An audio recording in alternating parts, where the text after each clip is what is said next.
Welcome back to Beena's learning class. 6ാം ക്ലാസ്സിലെ social സയൻസിൻ്റെ ഓണപ്പരീക്ഷയ്ക്ക് വേണ്ടിയുള്ള ഒരു മാർഗ് എന്ന് പറഞ്ഞു കഴിഞ്ഞാൽ 2 മാർക്കിൻ്റെ ഒക്കെ ഇതിനകത്തിലുണ്ട് കേട്ടോ. ഏറ്റവും പ്രധാനപ്പെട്ടത് നോക്കി 50 ക്വസ്റ്റ്യൻ ഞാൻ തന്നിട്ടുണ്ട്. 8ാം ക്ലാസ്സിലെയും സോഷ്യൽ സയൻസിൻ്റെ ഒരു മാർക്കിൻ്റെ 50 ക്വസ്റ്റ്യൻ ഞാൻ തന്നിട്ടുണ്ട്. നിങ്ങളെ ഏറ്റവും പ്രധാനപ്പെട്ടത് നോക്കി 50 എണ്ണമാണ് ഞാൻ തന്നിരിക്കുന്നത് കേട്ടോ. ഈ 50 എണ്ണം പഠിച്ചാൽ മാത്രം മതി സത്യത്തിൽ നിങ്ങൾക്ക് ജയിക്കാൻ. പക്ഷെ നമുക്ക് ജയിച്ചാൽ പോരാലോ, നമുക്ക് ഫുള്ള് മേടിക്കണ്ടേ. അതിനുവേണ്ടി നമ്മുടെ ചാനലിൽ എല്ലാ നോട്ടും കേട്ടോ, പാർട്ട് 1, 2, 3 എന്നും പറഞ്ഞ് നമ്മുടെ എല്ലാ വിഷയത്തിൻ്റെയും നോട്ട് കിടപ്പുണ്ട് കേട്ടോ. നിങ്ങളെ മാത്സിൻ്റെ റിവിഷൻ വേണോ എന്നുള്ളൊരു കമൻറ്റ് ബോക്സിൽ പറയണേ. 6ാം ക്ലാസ് ആയാലും 8ാം ക്ലാസ്സിൻ്റെയൊക്കെ മൂത്തതും ഇതൊക്കെ ഉണ്ടെങ്കിൽ റിവിഷൻ വേണമെങ്കിൽ പറയണേ കുഞ്ഞുങ്ങളെ കേട്ടോ. നമ്മളിപ്പം സോഷ്യൽ സയൻസിൻ്റെ 1 മാർക്കിൻ്റെ ക്വസ്റ്റ്യൻ ആൻസറാണ് ഇടുന്നത്. 8ാം ക്ലാസ്സിൻ്റെ ഇട്ടിട്ടുണ്ട് കുഞ്ഞുങ്ങളെ. കാരണം മൂത്തതോ ഇളയതോ വല്ലതും ഉണ്ടെങ്കിൽ നമ്മുടെ ചാനലിൽ ഓണപ്പരീക്ഷയ്ക്ക് വേണ്ടുന്ന 8ൻ്റെ ഫുൾ എന്ന് വെച്ചാൽ 3 ചാപ്റ്ററും ഫുള്ള് അതിനകത്തിൽ എത്രയൊക്കെ 1 വേർഡുകൾ വരുന്നുണ്ടോ അതെല്ലാം നമ്മൾ ഇട്ടിട്ടുണ്ട്. അതുപോലെ തന്നെ നമ്മുടെ 6ാം ക്ലാസ്സിൻ്റെ സോഷ്യൽ സയൻസിൻ്റെ 4 ചാപ്റ്ററിൻ്റെ കേട്ടോ, 4 ചാപ്റ്ററിൻ്റെ എല്ലാ 1 വേർഡുകളും നിങ്ങൾക്ക് കാണുമ്പോൾ മനസ്സിലാവും. ഇത് മാത്രം പഠിച്ചാൽ മതി കേട്ടോ, ജയിക്കണമെന്നുള്ളവർ ഇത് മാത്രം പഠിച്ചാൽ മതി കേട്ടോ. അപ്പോൾ നമുക്ക് നോക്കാം. പ്രധാനപ്പെട്ടാണ് കുഞ്ഞുങ്ങളെ വൃത്തിയായിട്ട് എഴുതിയെടുക്കണം കേട്ടോ. ഓണ എക്സാമിൻ്റെ 1 മാർക്കിൻ്റെ ക്വസ്റ്റ്യൻ ഒന്നാമത്തെ നോക്കിയേ. What is the meaning of the word Mesopotamia? Mesopotamia എന്ന വാക്കിൻ്റെ അർത്ഥം എന്താണ്? മെസോപ്പൊട്ടോമിയ എന്ന വാക്കിൻ്റെ അർത്ഥം എന്താണ്? എന്താ കുഞ്ഞുങ്ങളെ? The land between rivers. Land between rivers, നദികൾക്കിടയിലെ പ്രദേശം. എന്താ നിങ്ങളെ? നദികൾക്കിടയിലെ പ്രദേശം. വായിക്കാനൊക്കെ പറ്റുന്നുണ്ടോ? ഞാൻ പറയുന്നതും കൂടെ കേട്ടോണേ. ഇപ്പം തന്നെ അങ്ങ് പഠിച്ചു പോകും. കാരണം 1 വേർഡ് ആയതുകൊണ്ടേ ഇപ്പം തന്നെ അങ്ങ് പഠിച്ചു പോകും. ഇനി പിന്നത്തേക്ക് മാറ്റി വെക്കണ്ട. ഇപ്പം എല്ലാം വൃത്തിയായിട്ട് ഇപ്പം പഠിച്ചിട്ട് പരീക്ഷയുടെ തലേന്ന് ഒന്നും കൂടി ഒന്ന് ഓടിച്ചിട്ട് നോക്കുമ്പോൾ ഉണ്ടല്ലോ നമുക്ക് എളുപ്പം എല്ലാം മനസ്സിലാവും കേട്ടോ.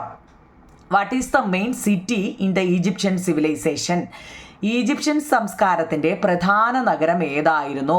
Cairo. CAIRO, Cairo. But what name were the kings of Egypt known? ഈജിപ്തിലെ രാജാക്കന്മാർ ഏത് പേരിലാണ് അറിയപ്പെട്ടിരുന്നത്? ഈജിപ്തിലെ രാജാക്കന്മാർ ഏത് പേരിലാണ് അറിയപ്പെട്ടിരുന്നത്? ഫറവോ. PHARAO എന്നാണ് ഫറവോ സ്പെല്ലിങ് കേട്ടോ. അതിൻ്റെ സ്പെല്ലിംഗ് ഒക്കെ നല്ലപോലെ പഠിക്കണേ കുഞ്ഞുങ്ങളെ. നമ്മൾ മലയാളത്തിൽ പറയുന്നത് പോലെയല്ല അല്ലേ. നോക്കിയേ, ഫറവോ PHARAO ആണ് കേട്ടോ. ഫറവോ എന്ന് മലയാളത്തിൽ പറഞ്ഞു കേട്ടോ. ഹരപ്പൻ ജനതയുടെ പ്രധാന ഉപജീവന മാർഗം എന്തായിരുന്നു? What was the main livelihood of the Harappan civilization? അവർ കൃഷിയായിരുന്നു അല്ലേ. അഗ്രികൾച്ചർ കൃഷി. മെസോപ്പൊട്ടോമിയയിൽ ഉപയോഗിച്ച എഴുത്ത് സംവിധാനം ഏതായിരുന്നു? നമ്മൾ ആ ചാപ്റ്ററിനകത്തിൽ ഇതെല്ലാം വൃത്തിയായിട്ട് പഠിച്ചതാ അല്ലേ. അത് കണ്ടവർക്കറിയാം. മെസോപ്പൊട്ടോമിയയിൽ ഉപയോഗിച്ച എഴുത്ത് സംവിധാനം ഏതായിരുന്നു നിങ്ങളെ? ക്യൂണിഫോം. ഏതാ? CUNEIFORM ആണ് ക്യൂണിഫോം. ഏത് പുരാതന സംസ്കാരത്തിലെ എഴുത്തുലിപിയാണ് ഹൈറോഗ്ലിഫിക്സ് എന്നറിയപ്പെടുന്നത്? ഓർമ്മയുണ്ടോ? ഏത് പുരാതന നമ്മൾ കുറേ സംസ്കാരങ്ങൾ പഠിച്ചായിരുന്നു അല്ലേ. അതിൽ ഏത് സംസ്കാരത്തിലെ എഴുത്തുലിപിയാണ് ഹൈറോഗ്ലിഫിക്സ് എന്നറിയപ്പെട്ടത്? ഈജിപ്ഷ്യൻ സിവിലൈസേഷൻ ആട്ടോ. Which ancient civilization script is known as hieroglyphics? ഏതാ കുഞ്ഞുങ്ങളെ? ഈജിപ്ഷ്യൻ. സ്പെല്ലിങ് നല്ലപോലെ അറിയണേ. EGYPTIAN, Egyptian. ഹാരപ്പൻ സംസ്കാര കാലഘട്ടത്തിലെ ഏറ്റവും വലിയ നഗരം ഏതായിരുന്നു? What was the largest city during the Harappan civilization period? Mohenjodaro. MOHENJODARO, Mohenjodaro. CBCE, ഇത് 2 ഓർമ്മയുണ്ടാവും നിങ്ങൾ. നമ്മൾ ആ ചാപ്റ്ററിൽ ആദ്യം പഠിച്ചതാ അല്ലേ. എന്നിവയുടെ പൂർണ്ണ രൂപങ്ങൾ എന്തെല്ലാമാണ്? C എന്നാൽ കോമൺ എറ എന്ന് വെച്ചാൽ പുതുവർഷം. പുതുവർഷമല്ല, പൊതുവർഷം എന്നാണ് കേട്ടോ.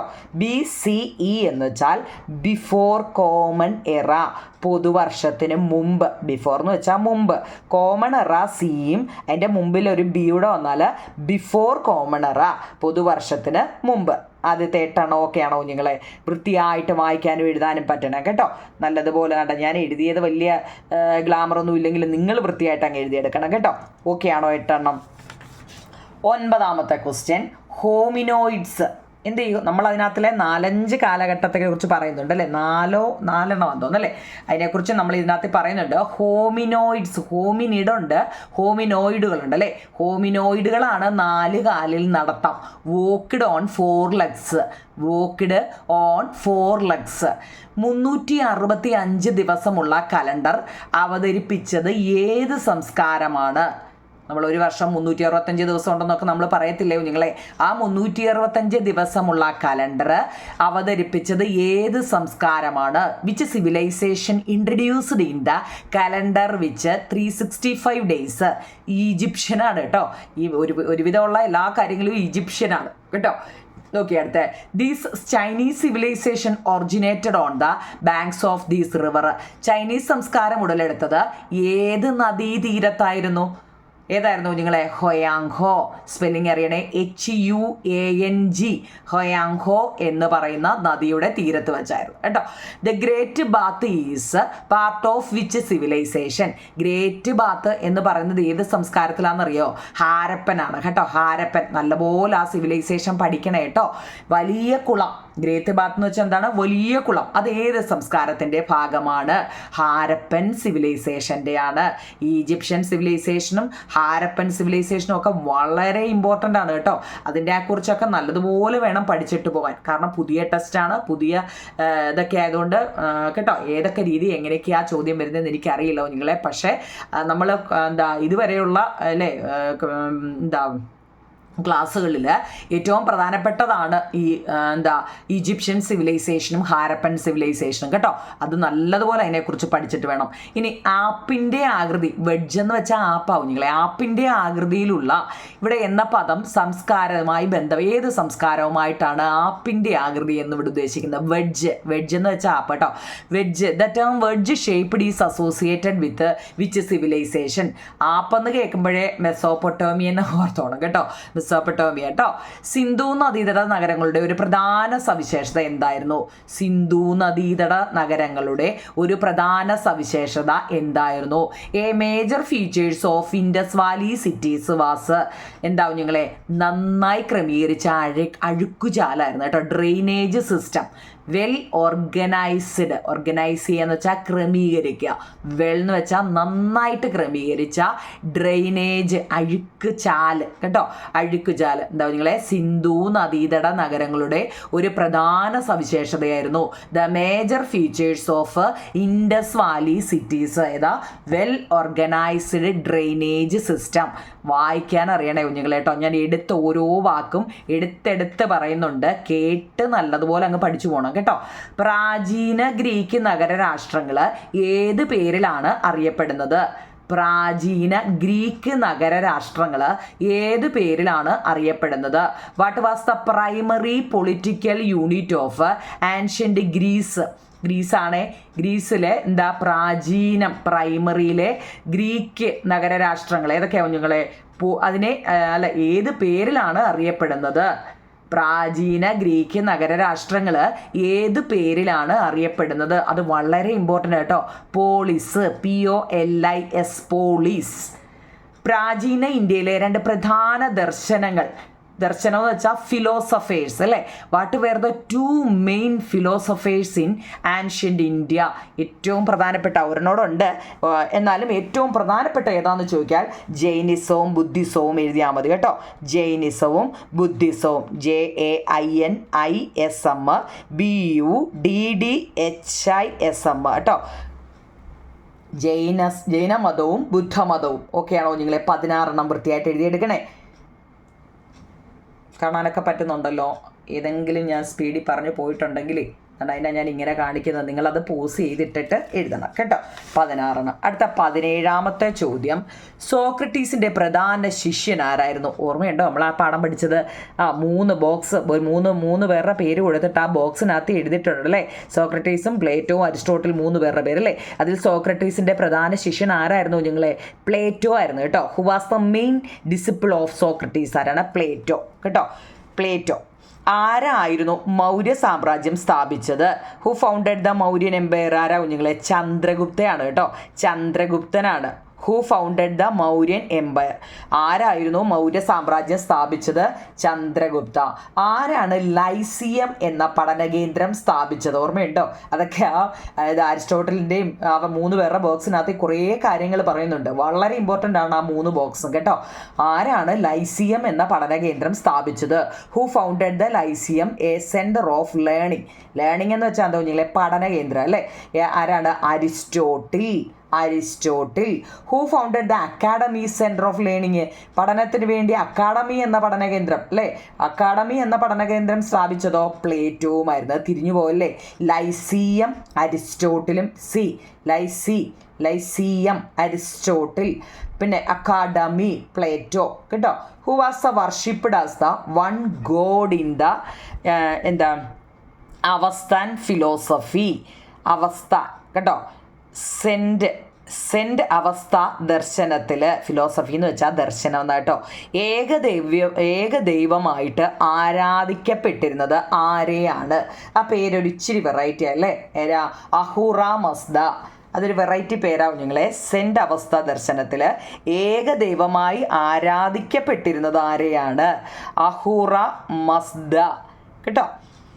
BC 6-ാം നൂറ്റാണ്ടിൽ നിലനിന്നിരുന്ന മഹാജനപദങ്ങളിൽ ഏറ്റവും പ്രബലമായിരുന്ന ജനപദം ഏതായിരുന്നു? BC 6-ാം നൂറ്റാണ്ടിൽ നിലനിന്നിരുന്ന മഹാജനപദങ്ങളിൽ ഏറ്റവും പ്രബലമായിരുന്ന ജനപദം ഏതായിരുന്നു? Magadha. Among the Mahajanapadas existing in the 6th century BCE which was the most dominant? Magadha. വായിക്കാനൊക്കെ പറ്റുന്നുണ്ടോ? പ്ലേറ്റോയുടെ പ്രധാന കൃതി. നമ്മൾ 3 പേരെക്കുറിച്ച് പഠിച്ചായിരുന്നു. അരിസ്റ്റോട്ടിൽ, പ്ലേറ്റോ, പിന്നെ ആരാ നിങ്ങൾ ഒരാളൂടെ ഉണ്ടായിരുന്നല്ലോ. അരിസ്റ്റോട്ടിലും പ്ലേറ്റോയും ആരായിരുന്നു? ഒരാളൂടെ ഉണ്ടായിരുന്നല്ലേ. അപ്പം ആ 3 പേരെക്കുറിച്ച് അവരുടെ ബോക്സിനകത്തിലെ പഠിക്കണം കേട്ടോ. ഇവിടെ പ്ലേറ്റോയുടെ പ്രധാന കൃതി ഏതായിരുന്നു? പ്ലേറ്റോയുടെ പ്രധാന കൃതി റിപ്പബ്ലിക് കേട്ടോ. Republic. What was the Plato's main work? Republic. Politics എന്ന കൃതിയുടെ രചയിതാവാര്? പൊളിറ്റിക്സ് ആണ് അരിസ്റ്റോട്ടിൽ. പൊളിറ്റിക്സ് എന്ന കൃതിയുടെ രചയിതാവ് ആരാവും നിങ്ങളെ? Aristotle. Who's the author of the work Politics? Aristotle. ഈ അരിസ്റ്റോട്ടിലെയും പ്ലേറ്റോയെക്കുറിച്ച് നമ്മൾ കുറേ എണ്ണം പഠിച്ചിട്ടുണ്ട് കേട്ടോ. അതൊന്നും മറന്നുപോലെ. തിരിഞ്ഞു പോകല്ലേ നിങ്ങൾ കേട്ടോ. രണ്ടും തങ്ങളി അങ്ങോട്ടും ഇങ്ങോട്ടും തിരിഞ്ഞു പോകല്ലേ. ഓക്കെ ആണല്ലോ. നമ്മൾ 24 എണ്ണം പറഞ്ഞിട്ടുണ്ട്. അടുത്ത 25ാമത്തത് സരതുഷ്ട ദർശനത്തിൻ്റെ സ്ഥാപകൻ ആരാണ്? Who was the founder of അതൊരു വെറൈറ്റി അല്ലേ? സരോസ്റ്ററിയനിസം എന്നാട്ടോ. പേരൊരിച്ചിരി കടുപ്പമാണ്. സരതുഷ്ട വായിക്കാൻ അറിയണേ കേട്ടോ. അറിവാണ് നന്മ എന്ന തത്വത്തിന് പ്രാധാന്യം നൽകിയ ചിന്തകൻ ആരാണ്? സോക്രട്ടീസ്. മുമ്പ് 3 പേരുടെ പേര് പറഞ്ഞില്ലേ? സോക്രട്ടീസ്, അരിസ്റ്റോട്ടിൽ, പ്ലേറ്റോ, ഇവർ 3 പേരാട്ടോ. ഒരാളെ പെട്ടെന്ന് മറന്നു വരുന്നത്. അറിവാണ് നന്മ എന്ന തത്വത്തിന് പ്രാധാന്യം നൽകിയ ചിന്തകൻ ആരാവും നിങ്ങളെ? സോക്രട്ടീസ് ആണ് കേട്ടോ. Which philosopher emphasized the principle knowledge is virtue? ആരാവും നിങ്ങളെ? സോക്രട്ടീസ്. സ്പെല്ലിങ് നല്ലപോലെ പഠിക്കണം കേട്ടോ.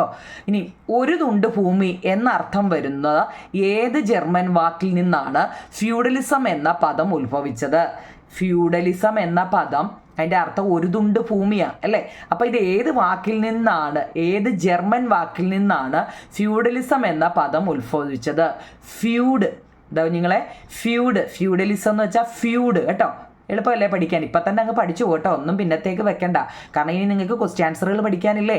The term feudalism organized from which German word meaning a piece of land? A piece of land എന്ന് വെച്ചാൽ എന്താ? ഒരു തുണ്ട് ഭൂമി. ഏതിൽ നിന്നാവും നിങ്ങളെ? ഫ്യൂഡ്. പരമ്പരാഗതമായി രാഷ്ട്രതന്ത്രശാസ്ത്രത്തിൻ്റെ പിതാവ് എന്നറിയപ്പെടുന്നത് ആരാണ്? രാഷ്ട്രതന്ത്രശാസ്ത്രത്തിൻ്റെ പിതാവ് എന്നറിയപ്പെടുന്നത് ആരാവും നിങ്ങളെ? ട്രഡീഷണലി എന്ന് വെച്ചാൽ പരമ്പരാഗതമായി. ഫാദർ ഓഫ് പൊളിറ്റിക്കൽ സയൻസ് എന്നറിയപ്പെടുന്നത് അരിസ്റ്റോട്ടിലിനെയാണ് കേട്ടോ. അരിസ്റ്റോട്ടിൽ. രാഷ്ട്രം എന്ന ഇംഗ്ലീഷ് വാക്ക് ഏത് ജർമ്മൻ വാക്കിൽ നിന്നാണ് ഉത്ഭവിച്ചത്? രാഷ്ട്രം, അതൊക്കെ ഇമ്പോർട്ടൻ്റ് ആട്ടോ. രാഷ്ട്രം എന്ന ഇംഗ്ലീഷ് വാക്ക് ഏത് ജർമ്മൻ വാക്കിൽ നിന്നാണ് ഉത്ഭവിച്ചത്? Status. From which German word did the English word state originate? ഏതാ നിങ്ങളെ? സ്റ്റാറ്റസ് കേട്ടോ. Who used the world politics in connection with the scientific study of the state? രാഷ്ട്രത്തിൻ്റെ ശാസ്ത്രീയ പഠനമായിട്ട് ബന്ധപ്പെട്ട പൊളിറ്റിക്സ് എന്ന വാക്ക് ഉപയോഗിച്ചത്. പൊളിറ്റിക്സ് എന്ന് കേൾക്കുമ്പോഴേ അരിസ്റ്റോട്ടിലാണ്. ഇനിയിപ്പോൾ പൊളിറ്റിക്സുമായിട്ട് ബന്ധപ്പെട്ട എന്ത് ചോദിച്ചാലും എന്താവും നിങ്ങളെ? അരിസ്റ്റോട്ടിലാണ് കേട്ടോ, Aristotle. The 0 degree line of longitude is known as, നമ്മൾ നല്ലപോലെ അറിയണേ കുഞ്ഞുങ്ങളെ, 0 ഡിഗ്രി രേഖാംശ രേഖയെ ഏത് പേരിലാണ് അറിയപ്പെടുന്നത്? 0 ഡിഗ്രി ലോഞ്ചിറ്റ്യൂഡാണ് രേഖാംശ രേഖയെ ഏതാ കുഞ്ഞുങ്ങളെ ഏത് പേരിലാണ് അറിയപ്പെടുന്നത്? Prime meridian. എന്താ? Prime meridian. നല്ലപോലെ അറിയണേ അത് കേട്ടോ, പ്രൈം മെറീഡിയൻ. ഓക്കെ ആണല്ലോ? 31 ഓക്കെ. ഇനി 32 എന്താണ് ഈ ജിയോയിഡ് എന്ന് വെച്ചാൽ ഒന്ന് അറിയണേ കുഞ്ഞുങ്ങളെ. ജിയോയിഡ് എന്നാൽ അത് ഒരു മാർക്കിന് ചോദിക്കാം. The earth unique shape slightly flattened at the poles and bulged in the middle is called geoid. ഈ earth unique shape slightly flattened, FLATTENED, flattened at the poles and bulged in the middle, ധ്രുവങ്ങളിൽ അല്പം പരന്നതും മധ്യഭാഗത്ത് ബൾജായിട്ടെന്ന് വെച്ചാൽ വീർത്തിരിക്കുക കേട്ടോ, വീർത്തതുമായ ഭൂമിയുടെ തനതായ ആകൃതിയെയാണ് geoid എന്ന് പറയുന്നത്. എന്താ നിങ്ങളെ?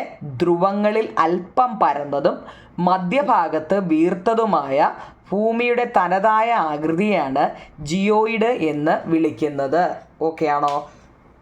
അടുത്ത 33 ഒരു ഭൂപടത്തിലെ അക്ഷാംശ രേഖാംശ രേഖകളുടെ ശൃംഖലയെ the network of lines of latitudes and longitudes of map is called graticules എന്നാണ് കേട്ടോ. GRATICULE. ജാലിക എന്നാൽ എന്ത്? ഇതെൻ്റെ എല്ലാ ക്വസ്റ്റ്യൻ ആൻസർ നമ്മുടെ ചാനലിലുണ്ട് കേട്ടോ. നിങ്ങൾ ആ 4 പാഠത്തിൻ്റെയും നമ്മൾ ലിങ്ക് ഇട്ടിട്ടുണ്ട് കുഞ്ഞുങ്ങളെ. ആ 4 പാഠത്തിൽ ഈ പറയുന്ന സംഭവങ്ങളെല്ലാം എഴുതിയിട്ടുണ്ട്. എന്താണ് ജാലിക? ഒരു ഭൂപടത്തിൽ അക്ഷാംശ രേഖ ഈ താപ്പോട്ട് വരയ്ക്കുന്നതും ഇങ്ങനെ അങ്ങോട്ട് ഇങ്ങനെ വരച്ച് നിങ്ങൾ കണ്ടിട്ടില്ലേ? അതിനെ മൊത്തത്തിൽ പറയുന്ന പേരാണ് ജാലിക അല്ലെങ്കിൽ ഗ്രാറ്റിക്കുൾ. 0 ഡിഗ്രി അക്ഷാംശ വൃത്തം ഏത് പേരിലാണ് അറിയപ്പെടുന്നത്? അക്ഷാംശ വൃത്തമാണ്. രേഖാംശ രേഖയെ 0 ഡിഗ്രി രേഖാംശ രേഖയെ നമ്മൾ എന്താ കുഞ്ഞുങ്ങളെ പറയുന്നത്? തിരിഞ്ഞു പോവല്ലേ കേട്ടോ. 0 ഡിഗ്രി എന്നും പറഞ്ഞ് ചാടി കയറി അങ്ങ് ഇക്വേറ്റർ എഴുതി വെക്കരുത്. 0 ഡിഗ്രി രേഖാംശ രേഖയെ പ്രൈം മെറീഡിയൻ എന്നാണ് പറയുന്നത്. 0 ഡിഗ്രി അക്ഷാംശ വൃത്തത്തിനെ എന്താ ഇക്വേറ്റർ എന്നാണ് പറയുന്നത്. നമ്മൾ ഈ 0 ഡിഗ്രി എന്ന് പറയുമ്പോൾ ചാടി കയറി അങ്ങ് ഇക്വേറ്റർ എഴുതി വെക്കുന്നവരുണ്ട് കേട്ടോ. The 0 degree line of longitude is known as prime Meridian ആണ്. 0 ഡിഗ്രി രേഖാംശ രേഖയെ 31 ചോദ്യം നിങ്ങൾ നോക്കിയാൽ മനസ്സിലാവും. 34 രണ്ടുകൂടെ തിരിഞ്ഞു പോകില്ലേ? കാരണം 0 ഡിഗ്രി എപ്പോൾ കണ്ടാലും ചില കുട്ടികൾ എന്താ ഒന്നുകിൽ പ്രൈം മെറീഡിയൻ അങ്ങ് എഴുതി വെക്കും, അല്ലെങ്കിൽ ഇക്വേറ്റർ. ചോദ്യം വായിച്ചു നോക്കുന്നില്ല കേട്ടോ, അതിലുണ്ടാകുന്ന മിസ്റ്റേക്കുകളാണ്. 90 ഡിഗ്രി ദക്ഷിണ അക്ഷാംശ രേഖ ഏത് പേരിലാണ് അറിയപ്പെടുന്നത്? 90 ഡിഗ്രി ആട്ടോ. 90 ഡിഗ്രി സൗത്ത് ലാറ്റിറ്റ്യൂഡിനെ സൗത്ത് പോൾ, ദക്ഷിണ ധ്രുവം. അപ്പം നോർത്ത് ലാറ്റിറ്റ്യൂഡിനെയോ ദക്ഷിണ ധ്രുവം അല്ലേ? ഇത് പഠിക്കാമെങ്കിൽ മറ്റേത് പറഞ്ഞുകൂടായോ നിങ്ങൾ? എന്താ 90 ഡിഗ്രി സൗത്ത് ലാറ്റിറ്റ്യൂഡിനെ നമ്മൾ എന്ത് പറയാം? ദക്ഷിണ ധ്രുവമാണെങ്കിൽ 90 ഡിഗ്രി നോർത്ത് ലാറ്റിറ്റ്യൂഡിനെയോ ദക്ഷിണവും ഉത്തര ധ്രുവം അല്ലേ? ദക്ഷിണവും ഉത്തരവും അല്ലേ? ഇനി how many longitudinal lines can be drone if imagine that 1 degree intervals. 1 degree ഇടവേളകളിൽ രേഖാംശ രേഖകൾ വരച്ചാൽ എത്ര രേഖാംശ രേഖകൾ വരയ്ക്കാൻ നമുക്ക് കഴിയും? നമുക്കറിയാം കുഞ്ഞുങ്ങളെ, എന്തോന്ന് മനസ്സിലായോ അത്? അതായത് ഒരു സർക്കിൾ അല്ലേ? നമ്മുടെ ഭൂമി ഉരുണ്ടതാണെന്നല്ലേ പറഞ്ഞത്? നമ്മളെങ്കിൽ നമ്മൾ പൊട്രാക്ടർ വെച്ചിട്ട്, ഓർമ്മയുണ്ടോ? പൊട്രാക്ടർ വെച്ചിട്ട് തന്നെ ഇങ്ങനെ ഇത് പകുതി അല്ലേ? അതുപോലെ തന്നെ ഇങ്ങോട്ടും ഉണ്ട്. അപ്പോൾ ഇവിടെ നമ്മൾ ഓരോ ഡിഗ്രി എടുക്കുമ്പോൾ ഇവിടെ വരെ വരുമ്പോൾ 180. ഇവിടെ ദിക്കോട്ട് വരുമ്പോഴും 180. അതായത് ഒരു സർക്കിൾ എന്ന് വെച്ചാൽ എത്ര 360 ഡിഗ്രി കേട്ടോ. അതുകൊണ്ടാണ്, കാരണം ഭൂമി വട്ടത്തിലിരിക്കുന്നതെന്നല്ലേ നമ്മൾ പഠിച്ചിട്ടുള്ളത്. 1 ഡിഗ്രി ഇടവേളയിൽ രേഖാംശരേഖകൾ വരച്ചാൽ നമുക്ക് എത്ര രേഖാംശരേഖകൾ കിട്ടും? ഭൂമി വട്ടത്തിലിരിക്കുകയല്ലേ കുഞ്ഞുങ്ങളെ. അപ്പം എന്താ അന്നേരം ഓർത്താൽ അത് 360 പ്രദേശങ്ങളെ കൃത്യമായി രേഖപ്പെടുത്താൻ ഏറ്റവും അനുയോജ്യമായ പ്രക്ഷേപമാണ് ശീർഷതല പ്രക്ഷേപം. Which projection is best the mapping region എപ്പോഴും സെന്തിക്കലാണ് കേട്ടോ. സെനിതൽ എന്നാണ്, ഇസഡ് ആണ് സെനിതൽ. അത് നമ്മുടെ ലിങ്കിൽ കിടപ്പുണ്ടാകും കേട്ടോ. ഇസഡ് ആണ്. അതിനെക്കുറിച്ചെല്ലാം വിശദമായിട്ട് പറയുന്നുണ്ട്. ഓക്കെ ആണോ നിങ്ങൾ? എത്രയും എഴുതിയെടുക്കണം കേട്ടോ. എഴുതിയെടുത്ത് തന്നെ പഠിക്കണം. ഇത്രയും പഠിക്കാമെങ്കിൽ തന്നെ നിങ്ങൾക്ക് നല്ല മാർക്ക് കിട്ടും കേട്ടോ. കാരണം അതിനകത്തിൽ എല്ലാത്തിനെക്കുറിച്ചും പറയുന്നുണ്ട്. 38ാമത്തെ ചോദ്യം, മെസോപ്പൊട്ടോമിയ എന്ന വാക്കിൻ്റെ അർത്ഥം എന്താണ്? What is the meaning of the word Mesopotamia? അത് നമ്മൾ ഒന്നാമത് എഴുതിയതായിരുന്നു ഇല്ലേ കുഞ്ഞുങ്ങളെ? നദികൾക്കിടയിലെ പ്രദേശം, the area between the river അല്ലേ? എനിക്കൊന്ന് ഒന്നാമത്തെ അതാ എഴുതിയത്. ജനാധിപത്യത്തിൻ്റെ ആദ്യ രൂപം ഉടലെടുത്ത നഗരം ഏതാണ്? Which city state gave rise to the first form of democracy? ജനാധിപത്യത്തിൻ്റെ ആദ്യ രൂപം ഉടലെടുത്ത നഗരരാഷ്ട്രം ഏതാണ്? Which city state gave rise to the first form of democracy? Athens ആണ് കേട്ടോ, ഏതൻസ്. ഈജിപ്ഷ്യൻ സംസ്കാരം, ഇത് നല്ലപോലെ പഠിക്കണേ കുഞ്ഞുങ്ങളെ. ഈജിപ്ഷ്യൻ സംസ്കാരം ഹൈറോഗ്ലിഫിക്സ് ആണ്, ഓർമ്മയുണ്ടോ? ഹൈറോഗ്ലിഫിക്സ്. എന്നാൽ ഹാരപ്പൻ കൾച്ചറോ? വലിയ കുളമൊക്കെ ഹാരപ്പനിലാണ്. മാച്ച് ദ ഫോളോയിങ് ഒക്കെ ചോദിക്കാനായിട്ടോ. ഹാരപ്പൻ കൾച്ചർ വലിയ കുളം. ചൈന ഹുയാങ്ഹോയാണ്. ചൈന എന്ന് കേൾക്കുമ്പോഴേ, ആ പേര് കേൾക്കുമ്പോഴറിയാം ചൈന അല്ലേ, ഹുയാങ്ഹോ. മെസോപ്പൊട്ടേമിയൻ കൾച്ചർ ഓഫ് ക്യൂണിഫോം, ഇത് ഫിലിപ്പിനൊക്കെ ചോദിക്കാൻ പറ്റും. തിരിച്ചും മറിച്ചും ഇട്ട് തരും. നമുക്കത് അറിയാവുന്നതുകൊണ്ട് നമ്മളത് കറക്റ്റായിട്ടും എഴുതും കേട്ടോ. എഴുതണേ. ഗ്രീസിലെ പ്രധാന നഗര രാഷ്ട്രങ്ങൾ ഏതെല്ലാമാണ്? ഏതൻസും സ്പാർട്ടയുമാണ്. നമ്മൾ അത് നല്ലപോലെ പഠിച്ചതല്ലേ. What are the major city state of Greece? Athens and Sparta. ഇനി അതുപോലെ നമ്മുടെ ഭൂമിയുടെ വെസ്റ്റേൺ ഹെമിസ്ഫിയറും ഈസ്റ്റേൺ ഹെമിസ്ഫിയറും നമ്മൾ നടുക്ക് വെച്ച് രണ്ടായിട്ട് മുറിച്ചപ്പോൾ വെസ്റ്റേണിൽ വരുന്ന കുഞ്ഞുങ്ങളെ ബ്രസീൽ, അമേരിക്കൻ ഐക്യനാടുകളും ഒക്കെ, ഇന്ത്യയും ഇന്തോനേഷ്യയും ഒക്കെ ഏതാണ്? ഈസ്റ്റേൺ ഹെമിസ്ഫിയറിലാണ്. അത് നമ്മൾ പടം വരച്ചൊക്കെ അതിനകത്ത് വരച്ചിട്ടുണ്ട് കേട്ടോ. നമ്മൾ എന്തെങ്കിലും ഡൗട്ട് ഉണ്ടെങ്കിൽ അത് എടുത്തൊന്ന് നോക്കണേ. മനുഷ്യൻ്റെ പരിണാമത്തിൻ്റെ വിവിധ ഘട്ടങ്ങൾ, നമ്മുടെ പരിണാമത്തെക്കുറിച്ച് പഠിച്ചായിരുന്നല്ലേ, ബോക്സ് തട്ടുകൾ. ഫസ്റ്റ് എന്താണ്? പ്രൈമേറ്റ്സിൽ നിന്ന് ഹോമിനോയിഡ്സിൽ നിന്നും ഹോമിനിഡ്സ്, പിന്നെന്താ നിങ്ങളെ ആസ്ട്രലോപിത്തിക്കൻസ് അല്ലേ, ആസ്ട്രലോപിത്തിക്കൻസിൽ നിന്നും എന്താ ഹോമോസാപ്പിയൻസ്. ആ ഓർഡർ തിരിച്ചിടും നിങ്ങൾക്ക് കേട്ടോ. ഷഫിൾ ചെയ്തിട്ടിട്ട് മാറ്റിയും തിരിച്ചുമൊക്കെ ഇട്ടിട്ട് നിങ്ങളോടത് നേരെ എഴുതാൻ ചോദിക്കും. അപ്പം ഇത് നല്ലപോലെ ഓർഡർ പഠിച്ചിരിക്കണം. നമ്മുടെ ടെസ്റ്റ് ബോക്സ് ഇട്ട് എഴുതിയിട്ടുണ്ട്. ആ ബോക്സ് നല്ലപോലെ പഠിച്ചിട്ട് വേണം പോകാൻ. പ്രൈമേറ്റ്സ് ആണ് ഫസ്റ്റ്. മമ്മൽസ്, ഈ പാല് കൂട്ടുന്നതൊക്കെ അല്ലേ മമ്മൽസ്. അതിൽ നിന്നും എന്താ ഹോമിനോയിഡ്സ്, ഹോമിനിഡുകൾ, ആസ്ട്രോപിത്തിക്കൻസ്, അത് കഴിഞ്ഞ ശേഷമാണ് ഹോമോസാപ്പിയൻസ് വരുന്നത്. അത് ആ ടെസ്റ്റിൽ കൊടുത്തിട്ടുണ്ട്. നിങ്ങൾ ടെസ്റ്റിലെ ആ പടങ്ങളും ബോക്സുകളും ഒക്കെ നല്ലതുപോലെ പഠിക്കണം കേട്ടോ. ബോക്സ് വളരെ ഇമ്പോർട്ടൻ്റ് ആണ് കേട്ടോ. മാച്ച് ചെയ്യാനൊക്കെ അതിൽ നിന്നായിരിക്കും. മഗധയുടെ വളർച്ചയ്ക്ക് സഹായകമായ ഘടകങ്ങൾ, ഇത് 2 മാർക്കിൻ്റെ ഒരു ചോദ്യം, വളരെ ഇമ്പോർട്ടൻ്റ് ആവും നിങ്ങളെ. മഗധയുടെ വളർച്ചയ്ക്ക് സഹായകമായത്, what are the factors that helped in growth of Magadha? ഏതൊക്കെയാ? ശക്തരായ ഭരണാധികാരികളും ശക്തമായ സൈന്യവും വേണം. കാർഷിക മേഖലയിലും വാണിജ്യ രംഗത്തും ഉണ്ടായ പുരോഗതിയൊക്കെ. Powerful rulers and strong military, progress from agriculture and trade കേട്ടോ. മഗധയുടെ വളർച്ചയ്ക്ക് സഹായകമായ കാര്യങ്ങൾ 4 ഉണ്ട്. 2 പഠിച്ചു വെച്ചേക്കണം കേട്ടോ. പിന്നെ എപ്പോഴും ഓർത്തണം, ഭൂമധ്യരേഖ 0 ഡിഗ്രി വരുന്നത് ഭൂമധ്യരേഖ. ട്രോപ്പിക് ഓഫ് ക്യാൻസർ, അതായത് ഉത്തരായന രേഖ 23.5 ഡിഗ്രി. അതാ പടം നോക്കണം കേട്ടോ. ആ പടത്തിനകത്തിലെ ഏറ്റവും നടുക്കൂടെ പോകുന്നതാണ് ഇക്വേറ്റർ, ഭൂമധ്യരേഖ. അതിൻ്റെ തൊട്ട് മുകളിലാണ് ട്രോപ്പിക് ഓഫ് ക്യാൻസർ. അതിൻ്റെ ഈ ഭൂമധ്യരേഖയുടെ തൊട്ട് താഴെയാണ് ട്രോപ്പിക് ഓഫ് കാപ്രിക്കോണ്. ഏറ്റവും മുകളിലാണ് അന്റാർട്ടിക്. ഏറ്റവും മുകളിൽ ആർട്ടിക്കും ഏറ്റവും താഴെ അന്റാർട്ടിക്കും കേട്ടോ. അപ്പം ഇത് 0 ഇതും എന്താണ്? 23.5 അല്ലേ? ഇത് രണ്ടും 66 അല്ല, ട്രോപ്പിക്കല്ല, 23.5.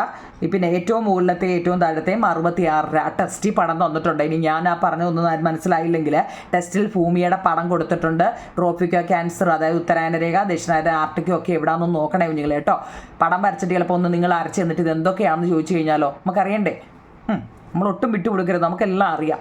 അതുകൊണ്ട് ആ പടം ചിലപ്പോൾ തന്നിട്ടേ നിങ്ങളൊന്ന് ചെക്ക് ചെയ്യാൻ വേണ്ടി ഓരോന്ന് ഇത് എന്തുവാന്ന് എഴുതാൻ ചോദിച്ചാലോ അല്ലേ. പോളിസ് എന്നാൽ എന്തായിരുന്നു നിങ്ങളെ? നഗരരാഷ്ട്രങ്ങളെ ഗ്രീക്കുകാർ ഉപയോഗിച്ച പദമാണ് പോളിസ് എന്നാൽ. The term used by Greeks for city state. നഗരരാഷ്ട്രങ്ങളെ ഗ്രീക്കുകാർ ഉപയോഗിച്ച പദമാണ് പോളിസ്. എന്നാൽ സിവിറ്റാസോ നഗരരാഷ്ട്രങ്ങളെ റോമക്കാർ ഉപയോഗിച്ച പദമാണ് സിവിറ്റാസ്. തിരിഞ്ഞു പോകലെ. പോളിസ് എന്താണ്?